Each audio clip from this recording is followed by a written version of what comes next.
जय श्री कृष्णा। आप सभी को चातुर्मास की ढेरों शुभकामनाएं। प्रियभक्तों, चातुर्मास में हम सुन रहे हैं श्री विष्णु पुराण, क्योंकि भगवान नारायण कहते हैं कि इस चातुर्मास में जितना आप मेरे चरित्र को सुनेंगे, जितना मेरा पुराण सुनेंगे, उतना कल्याण होगा। अभी तक हम, क्योंकि जन्माष्टमी थी, तो जन्माष्टमी के अवसर पर हमने विष्णु पुराण का पंचम अंश बीच में आरंभ किया था, कि जिसमें भगवान श्री कृष्ण की सभी लीलाएं थी। उसको हमने पूर्ण किया। अब हम पुनः आरंभ में आ गए हैं कि किस प्रकार से सृष्टि का निर्माण हुआ। आपने आरंभ में सुना कैसे सृष्टि का निर्माण हुआ, कैसे ब्रह्मदेव प्रकट हुए, भगवान शंकर प्रकट हुए, और किस प्रकार से भिन्न भिन्न देवताओं का उद्गम हुआ। भिन्न भिन्न देवताओं का उद्गम होने के बाद सृष्टि का निर्माण किस प्रकार से ब्रह्मा जी के द्वारा किया गया, और कैसे इस पृथ्वी पर जीवन उत्पन्न हुआ। उसी प्रसंग में आज वर्णन आएगा कि भृगु, अग्नि और पितरों की जो संतान है वो कैसे हुई, कौन हुई। इस विषय में आज इस कथा में वर्णन आएगा। साथ ही आप ध्रुव जी महाराज जो हैं, उनका किस प्रकार से वनगमन हुआ, और मरीचि आदि जो ऋषि हैं उनसे किस प्रकार से उनकी भेंट होती है, जिससे कि सृष्टि आगे बढ़ती है। बड़ा ही महत्वपूर्ण वृतांत है। ये उस समय का वृतांत है जब अभी ये जो सृष्टि है ये नई नई बनी है, ये प्रकृति नई नई बनी है। पृथ्वी से लेके आकाश तक अभी सब नया ही है। अभी तो बहुत सारी चीज़ें उत्पन्न ही हो रही हैं। तो ये आरंभ के चरित्र हैं। आइए आरंभ करेंगे। आपसे निवेदन है कि भगवान के पुराण का यह वीडियो है, तो कृपया वीडियो को एक बार लाइक अवश्य कर दीजिएगा। परमेश्वर वासुदेव की कृपा प्राप्त करने के लिए कमेंट बॉक्स में अवश्य लिखिएगा जय श्री हरि या ओम नमो भगवते वासुदेवाय। चातुर्मास में ये मंत्र जितने लिखे जाएंगे उतना अधिक कल्याण होगा। आप देख रहे हैं देवभूमि ज्योतिष संस्थान का प्रतिष्ठित YouTube चैनल देवभूमि धार्मिक। हम यहाँ पर सभी व्रत और त्योहारों की सही शास्त्रीय जानकारी प्रदान करते हैं। ज्योतिष शास्त्र और पंचांग के आधार पर आपको बताते हैं कि कौन सी तिथि कब है, व्रत आदि कब करना है, क्या विधि है और क्या नियम है।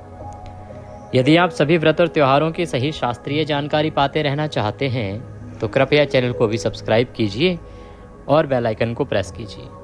जब आप सब्सक्राइब का बटन दबाएंगे तो वहाँ एक घंटी का निशान बना हुआ आएगा, उसको अवश्य दबाइएगा, तभी आपको हमारे सारे वीडियो प्राप्त होंगे, अन्यथा आपसे जानकारी छूट जाएगी। तो कृपया चैनल को सब्सक्राइब करें और बेल आइकन को प्रेस करें। आइए अब हम आज का वृतांत आरंभ करते हैं। सर्वप्रथम परम पूज्य श्री गुरुदेव के चरणों की वंदना करते हैं। गुरुर्ब्रह्मा गुरुर्विष्णु गुरुर्देव महेश्वरः, गुरुर्साक्षात् परब्रह्म तस्मै श्री गुरुवे नमः। बोले गुरुदेव महाराज की जय। या देवी सर्वभूतेषु मां सरस्वती रूपेण संस्थिता, नमस्तस्यै नमस्तस्यै नमस्तस्यै नमो नमः। बोले सरस्वती महारानी की जय। बोले प्रथम पूज्य श्री गणेश जी महाराज की जय। बोले श्री विष्णु पुराण की जय। बोले विष्णु भगवान की जय। बोले चातुर्मास की जय।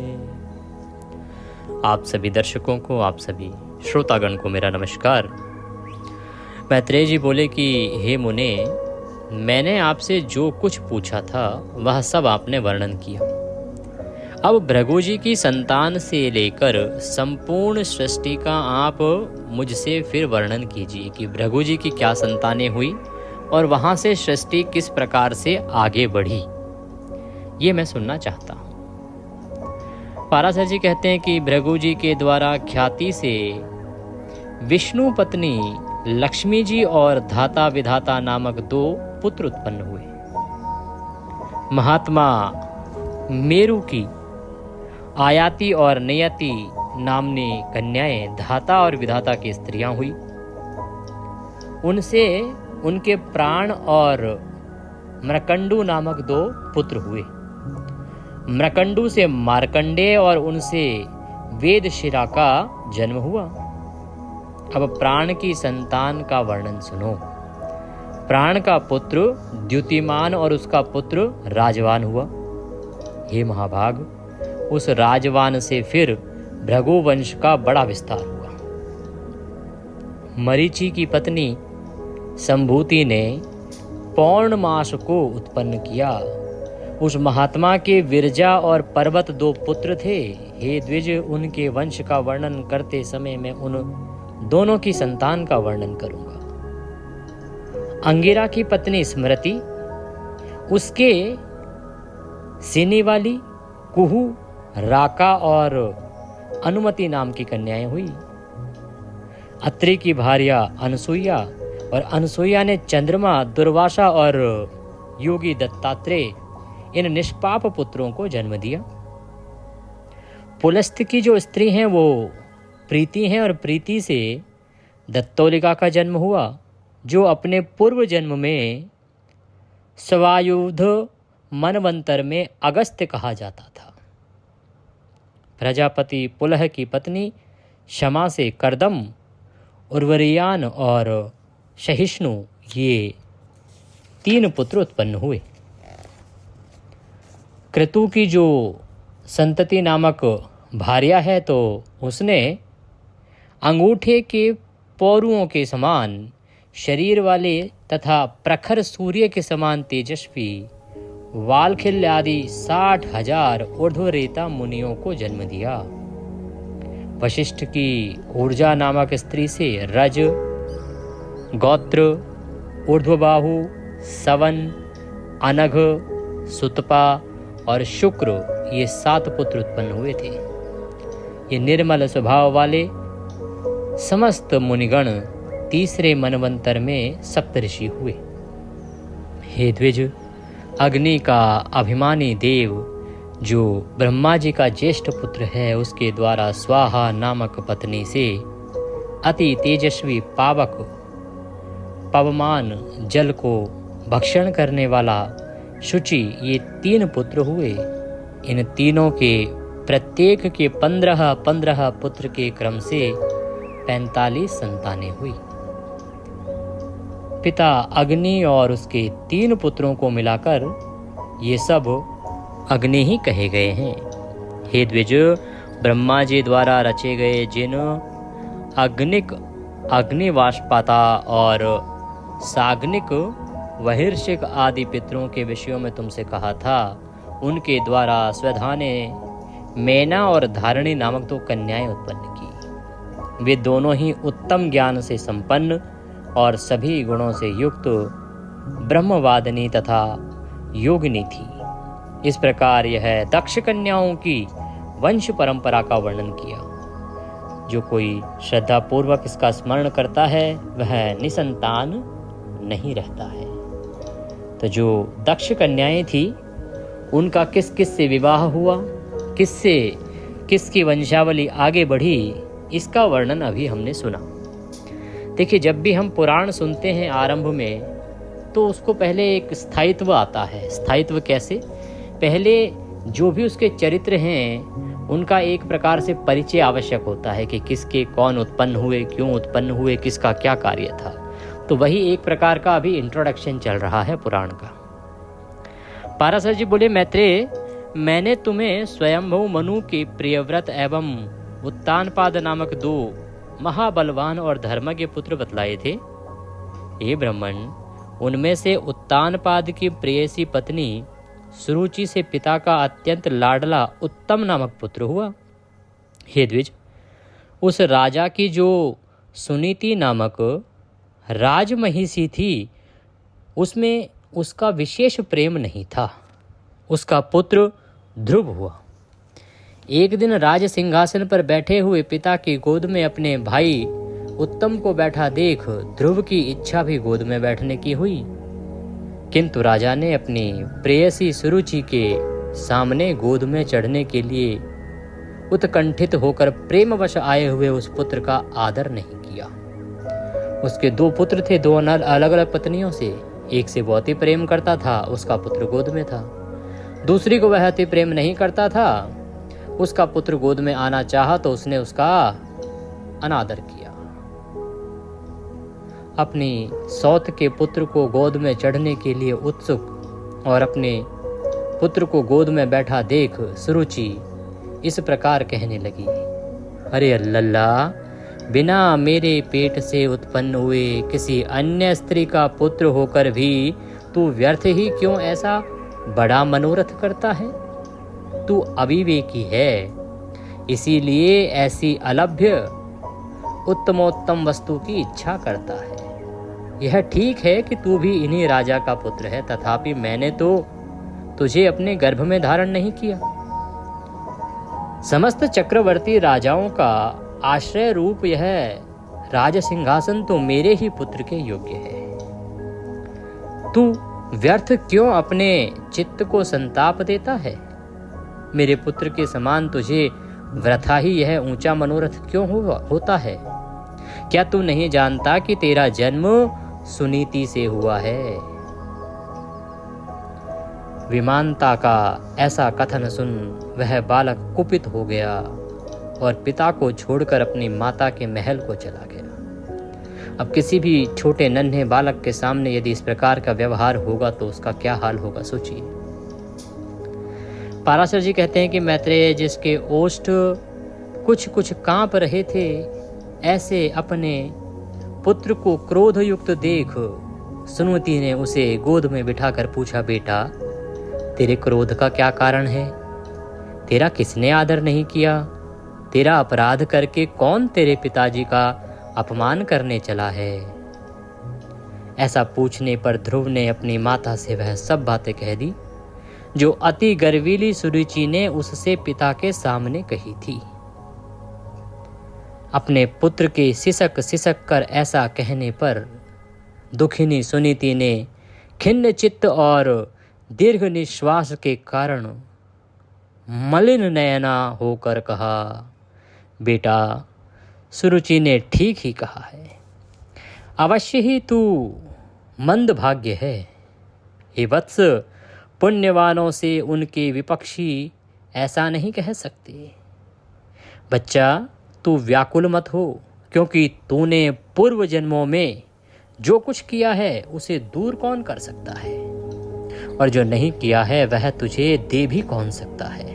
इसलिए तुझे उसके वाक्यों से खेद नहीं करना चाहिए। हे वत्स, जिसका पुण्य होता है उसी को राज आसन, राज वस्त्र तथा उत्तम उत्तम घोड़े और हाथी आदि मिलते हैं। ऐसा जानकर तू शांत हो जा। अन्य जन्मों में किए हुए पुण्य कर्मों के कारण ही सुरुचि में राजा की रुचि है, प्रीति है, और पुण्यहीना होने से ही मुझे जैसी स्त्री केवल भार्या अर्थात भरण करने योग्य ही कही जाती है। उसी प्रकार उसका पुत्र उत्तम भी बड़ा पुण्य पुंज संपन्न है, और मेरा पुत्र ध्रुव मेरे समान ही अल्प पुण्यवान है। तथापि बेटा, तुझे दुखी नहीं होना चाहिए। क्यों? क्योंकि जिस मनुष्य को जितना मिलता है वह अपनी ही पूंजी में मग्न रहता है। यदि सुरुचि के वाक्यों से तुझे अत्यंत दुख ही हुआ है तो सर्व फलदायक पुण्य के संग्रह करने का प्रयत्न कर। तू सुशील, पुण्यात्मा, प्रेमी और समस्त प्राणियों का हितैषी बन, क्योंकि जैसी नीची भूमि की ओर ढलकता हुआ जल अपने आप ही पात्र में आ जाता है, वैसे ही सत्पात्र मनुष्य के पास स्वतः ही समस्त संपत्तियां आ जाती हैं। देखिए कितने प्रेम से समझाया है।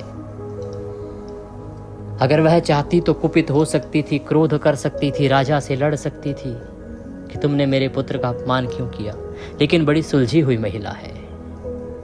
कितने प्रेम से समझाया है कि जिसको जो मिल रहा है बच्चे, वो उसके कर्मों के कारण मिल रहा है। तू परेशान क्यों होता है? तू इस प्रकार से बन, तू इस प्रकार से बनेगा तो इनके कहने से क्या है, तेरे पास सब कुछ अपने आप ही आ जाएगा। तब ध्रुव बोला, माताजी, तुमने मेरे चित्त को शांत करने के लिए जो वचन कहे हैं वे दुर्वाक्यों से बिंधे मेरे हृदय में तनिक भी नहीं ठहरते। इसलिए मैं तो अब वही प्रयत्न करूंगा जिससे संपूर्ण लोकों से आदरणीय सर्वश्रेष्ठ पद को प्राप्त कर सकूं। राजा के प्रेयसी तो अवश्य सुरुचि है, और मैंने उसके उदर से जन्म भी नहीं लिया। तथापि हे माता, अपने गर्भ में बढ़े हुए मेरा प्रभाव भी तुम देखना।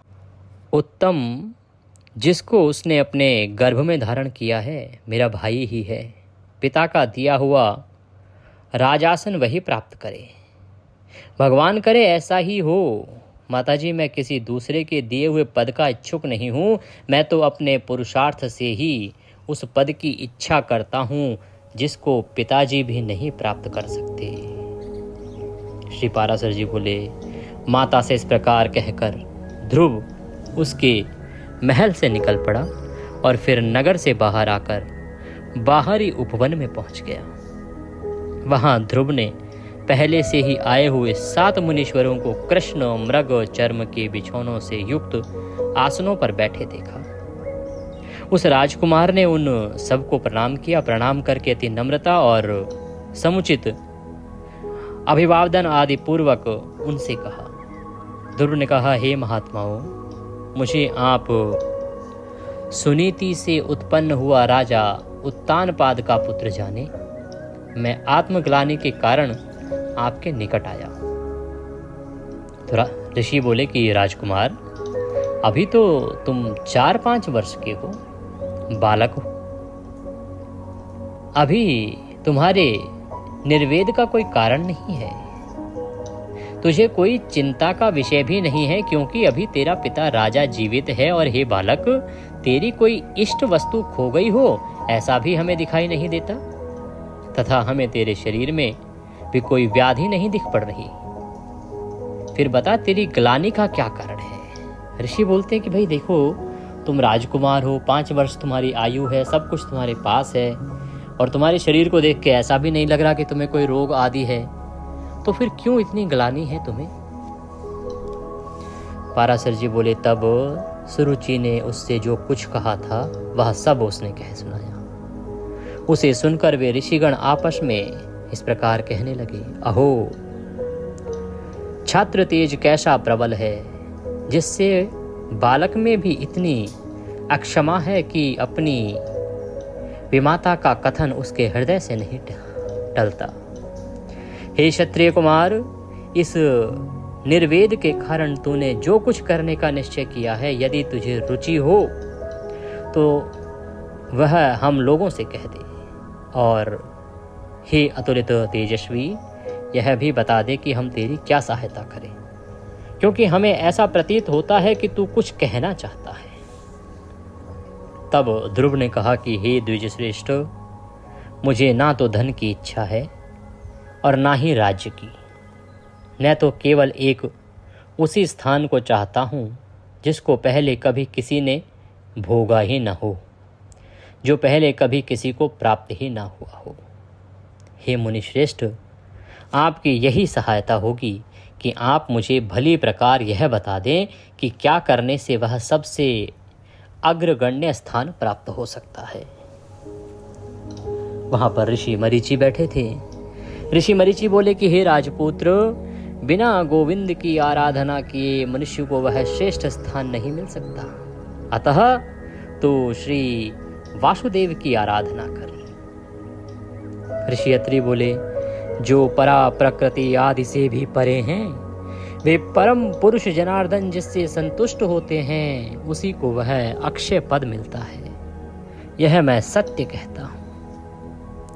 अंगिरा बोले, यदि तू अग्रस्थान का इच्छुक है तो जिन अव्यय आत्मा अच्युतों में यह संपूर्ण जगत ओतप्रोत है, उन गोविंद की ही आराधना कर।